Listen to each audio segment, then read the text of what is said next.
తాకట్లో ఉన్న బంగారాన్ని విడిపించి ఆ రోజున మార్కెట్ ధర కట్టి మిగిలిన డబ్బును మీకు అందిస్తుంది Kommuri gold.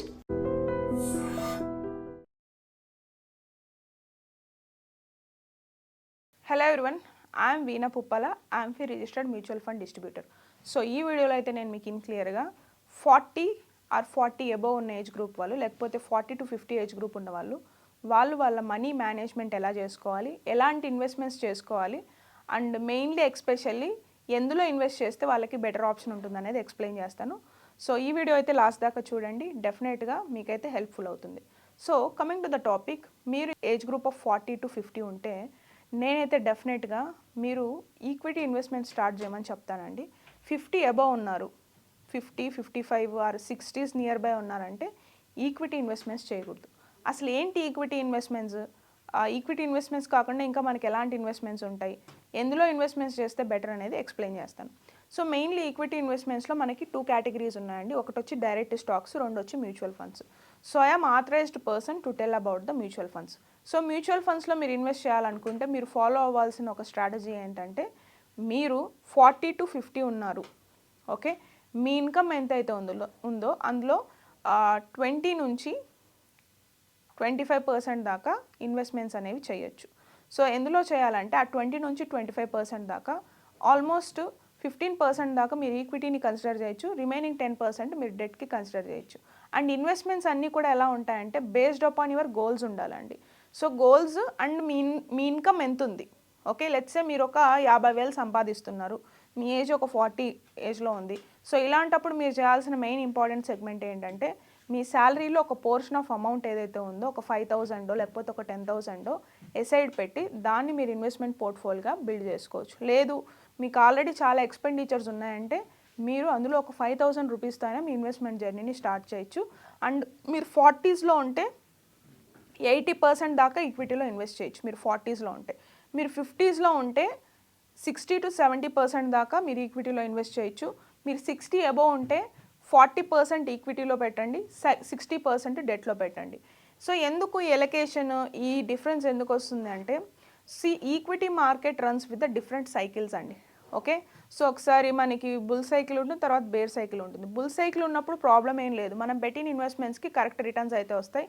If in case మనకి బేర్ సైకిల్ ఉంది, రైట్ నౌ ఉన్న ట్రెండే మీరు చూడొచ్చు, because of geo political issues, war కానీ, ఇరాన్ ఇజ్రాయెల్ యుఎస్ వార్ కానీ, ఇవన్నీ వల్ల ఏంటంటే మార్కెట్ అనేది ఎక్స్ట్రీమ్ ప్యానిక్లో ఉంది, ఎక్స్ట్రీమ్ కరెక్షన్లో ఉంది. సో ఈ ఎక్స్ట్రీమ్ కరెక్షన్లో ఉన్నప్పుడు మీరు మీ అమౌంట్ని ఇందులో ఇన్వెస్ట్ చేసినట్టయితే వెయిట్ చేయాల్సి వస్తుంది. So market rewards to the people who will wait, okay. ఇక్కడ మెయిన్లీ నేను చెప్తుంది కూడా ఎక్కువ చెప్పట్లేదు, 5,000 నుంచి 10,000 రూపాయలతోనే మీరు ఇన్వెస్ట్మెంట్ చేయొచ్చు. మీరు 40 అయితే 80% ఈక్విటీ కన్సిడర్ చేయండి. Less than that, I mean మీరు 40 కాకోకుండా 50 కానీ 55 అబోవ్ 60 కానీ ఉంటే దాన్ని బట్టి మీ portion of allocation to the equity అనేది తగ్గించుకోవాలి. ఎందుకు తగ్గించుకోవాలంటే this equity investments are subjected to market risk. So market risk ఉంటుంది కాబట్టి అప్పుడు డెఫినెట్గా మీరైతే కన్సిడరబుల్గానే ఇన్వెస్ట్మెంట్స్ చేయాలి. అండ్ మెయిన్లీ ఇంకొక విషయం ఏంటంటే ఓవర్ ఇన్వెస్ట్మెంట్స్ చేయకూడదండి.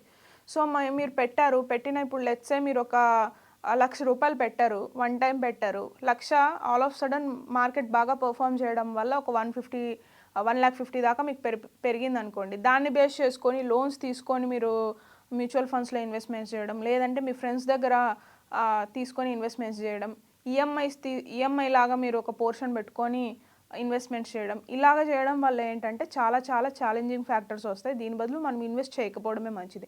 సో అండ్ ప్యానిక్ సెల్లింగ్ కూడా చేయకూడదు. ఏంటి ప్యానిక్ సెల్లింగ్ అంటే, లెట్సే మీరు న్యూగా స్టార్ట్ చేశారు, ఓకే. న్యూగా స్టార్ట్ చేసినప్పుడు ఏంటంటే మార్కెట్ మీద ఎక్స్పీరియన్స్ ఉండదు. సో ఇన్వెస్ట్మెంట్స్ పోర్ట్ఫోలియో అని చెప్పి ఒకటి ఉంటుందండి మనకి. ఇన్వెస్టర్స్కి ఒక అసెస్మెంట్ తీసుకోవాలి ముందు ఎవరైనా, ఇప్పుడు నేనైనా. సో మీరు మీ ఇన్వెస్ట్మెంట్ జర్నీ స్టార్ట్ చేయాలంటే మీ ఇన్కమ్ ఎంత ఉంది, నెక్స్ట్ మీకు ఇన్కమ్కి ఎంత కమిట్మెంట్స్ ఉన్నాయి. లెట్సే ఇప్పుడు మీరు ఒక 40,000 50,000 సంపాదిస్తున్నారు, ఎంత మిగులుతుంది, మిగిలింది మళ్ళీ మీరు ఏం చేస్తున్నారు, ఎంత కమిట్మెంట్స్ ఉన్నాయి, ఓకే, ఈఎంఐస్ ఏమైనా ఉన్నాయా. Next market related assessment, risk assessment తీసుకోవాలంటే మీకు ఎన్ని ఇయర్స్ ఎక్స్పీరియన్స్ ఉంది. అండ్ మెయిన్లీ మీరు కన్సిడర్ చేయాల్సిన ఇంపార్టెంట్ సెగ్మెంట్, మీ రిస్క్ ఎపిటైట్ ఏముందంటే, if in case market drop వస్తే మీరు ఎలా ఫీల్ అవుతారు, ఎన్ని ఇయర్స్ హోల్డ్ చేయాలనుకుంటున్నారు, ఎంత పోర్షన్ ఇన్వెస్ట్మెంట్ చేయాలనుకుంటున్నారు, ఇలాగా ఒక రిస్క్ అసెస్మెంట్ కూడా మీరు తీసుకోవాలి. సో ఈ వీడియో అయితే ప్యూర్లీ ఎడ్యుకేషనల్ పర్పసే. మీరు ఇన్వెస్ట్మెంట్స్ చేయాలనుకుంటే better to approach one financial advisor. So ఇలాంటివన్నీ కన్సిడర్ చేసిన తర్వాత మీ ఏజ్ని బట్టి మీరు ఈక్విటీలోకి అసైనింగ్ ద ఇన్వెస్ట్మెంట్స్ అనేవి మార్చుకోవచ్చు. సో ఏజ్ పెరుగుతున్న కొద్దీ ఈక్విటీలో తగ్గించుకొని రెస్ట్ ఆఫ్ అదర్ దాంట్లో డెట్లో కానీ లేకపోతే ఆర్బిట్రాజ్ ఫండ్స్లో కానీ అయితే ఇంక్రీజ్ చేసుకోవచ్చు. సో ఇలా చేసినట్టయితే మీకు కొంచెం బెనిఫిషియల్ గ్రోత్ అనేది వస్తుంది. దట్టు ఓవర్లీ రిస్క్ తీసుకోకుండా ఉండడం బెటర్. ఏజ్ని బట్టి మీరు రిస్క్ తీసుకోవాలండి. ఏజ్ని బట్టి ఎందుకు అంటే సైకిల్స్, మార్కెట్ సైకిల్స్కి ఎక్కువ డ్రాప్ వస్తే మీ ఎమర్జెన్సీ ఫండ్కి కానీ లేకపోతే మీ అవసరాలకు కానీ మీరు డబ్బులు తీయలేరు. ఇప్పుడు మీరు ఒక 50,000 పెట్టారు, 50,000 కాస్త 40,000 ఉంది. ఇప్పుడు మీరు తీయడం వల్ల రాంగ్ అనమాట. ఓకే, సో మనం మార్కెట్లోకి పెట్టే ఏదర్ స్టాక్స్ కానీ మ్యూచువల్ ఫండ్స్ కానీ ఇన్వెస్ట్ చేసేది ఎలా ఉండాలంటే ఎక్సెస్ మనీ ఇన్వెస్ట్ చేసి ఉండాలి.